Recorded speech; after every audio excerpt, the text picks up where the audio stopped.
എന്നിവിടം ശരിയാകും, അന്ന് നീ എല്ലാം ഗുണം വരും.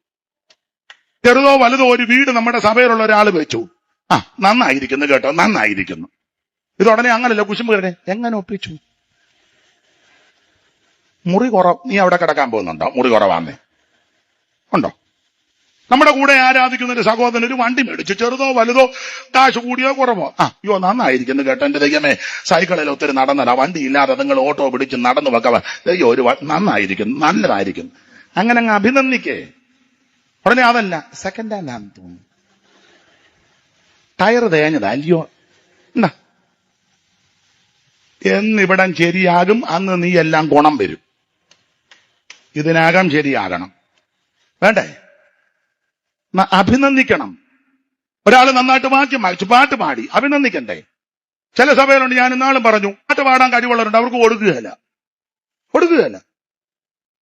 എല്ലാരും അല്ല കേട്ടോ.